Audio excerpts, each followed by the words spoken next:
Superb delivery by Shoaib Akhtar. Rahul Dravid played all over it.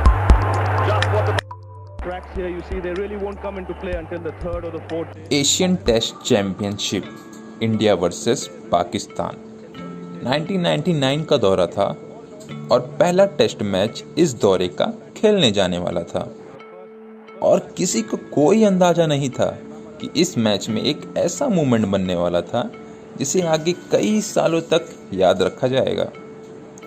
और इस series में पाकिस्तान ने अपनी टीम में एक ऐसा चेंज किया था जिसे देख के सारी दुनिया शॉक में आ गई थी कि पाकिस्तान आखिर ये कर क्या रहा है। वसीम अकरम उस टाइम के पाकिस्तान टीम के कप्तान थे। उन्होंने और पाकिस्तान टीम मैनेजमेंट ने एक ऐसा फैसला लिया था और वो फैसला था कि जरा ध्यान से सुनना, और वो फैसला था कि हम इस सीरीज में वकार यूनिस को ड्रॉप कर देंगे। हाँ, one of the greatest bowler of Pakistan Waqar Younis को ड्रॉप कर दिया गया था इस सीरीज में, सिर्फ और सिर्फ एक यंगस्टर को मौका देने के लिए। और वो यंगस्टर और कोई नहीं, शोएब अख्तर ही थे। और तब शोएब अख्तर की क्रिकेट जगत में कोई अच्छी खासी पहचान नहीं थी। वो भी लड़ झगड़ रहे थे कि टीम में कहीं हमको भी जगह मिल जाए। और फिर आया वो दिन जब खेलने जाने वाला था एशियन टेस्ट चैंपियनशिप का पहला टेस्ट मैच।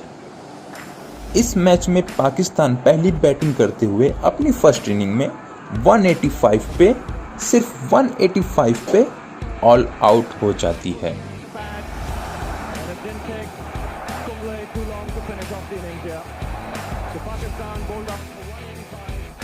और फिर पारी आती है बैटिंग करने की टीम इंडिया की।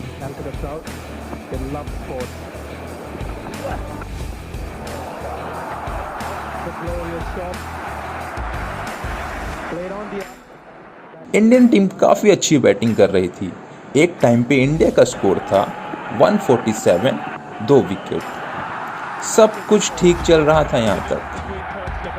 फिर वसीम अकरम ने बॉल दी शोएब अख्तर की हाथों में और उनके सामने थे बैटिंग पोजीशन पे राहुल द्रविड़, जो कि 24 रन बना के एकदम सेट हो गए थे। और फिर जो हुआ,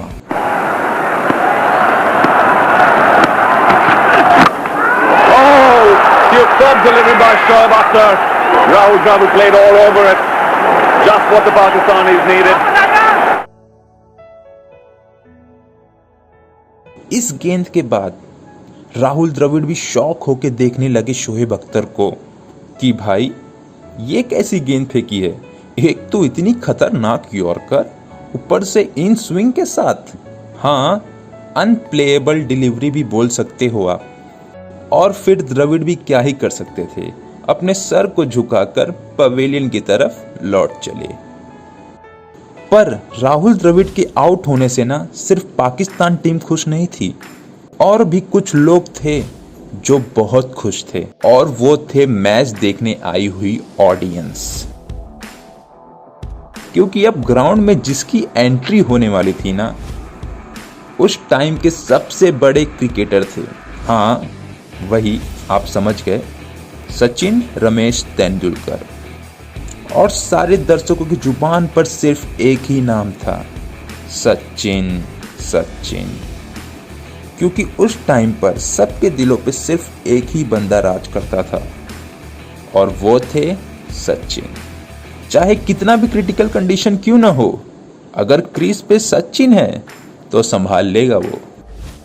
और फिर सचिन बैटिंग के लिए रेडी हो रहे थे और गेंद थी शोएब अख्तर की हाथों में, जो बंदा फुल ऑफ कॉन्फिडेंस में था भाई।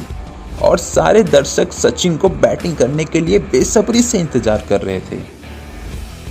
और यहाँ शोएब अख्तर बॉल लेकर निकल चुका था बॉलिंग करने के लिए, और वहाँ सचिन भी रेडी हो गए थे बैटिंग करने के लिए।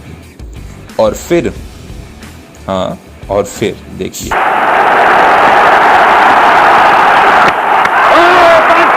Delivering both. That's amazing. Virtually the same delivery. A little straight to Stephanie. Fireworks here for Shoaib Akhtar. He is delighted. और इस गेंद के बाद मानो पूरे स्टेडियम में मातम छा गया हो।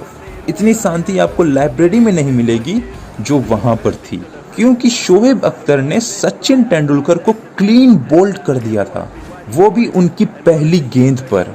मातम तो छाना ही था। राहुल द्रविड़ और सचिन तेंदुलकर को क्लीन बोल्ड करना भाई कोई खाने का काम नहीं है, और इस यंगस्टर ने वो कर दिखाया था। सचिन के विकेट मिलने के बाद पाकिस्तान टीम इतनी खुश लग रही थी कि मानो उन्होंने पूरा मैच ही जीत लिया हो। खुशी तो बनती ही है जब आप सचिन तेंदुलकर जैसे बैट्समैन को 0 स्कोर पे पवेलियन की तरफ लौटा दो, और पाकिस्तान टीम को भी मालूम पड़ गया था कि ये यंगस्टर ना बहुत आगे जाएगा भाई, बहुत आगे। 46 रन से ये टेस्ट मैच जीती थी पाकिस्तान कैलकाटा में। ये मैच तो लोग भूल जाएंगे कुछ दिनों में, पर वो 2 विकेट, वो 2 लगातार क्लीन बोल्ड सचिन तेंदुलकर और राहुल द्रविड़ का जिंदगी भर याद रखा जाएगा। ये थे यंगस्टर शोएब अख्तर।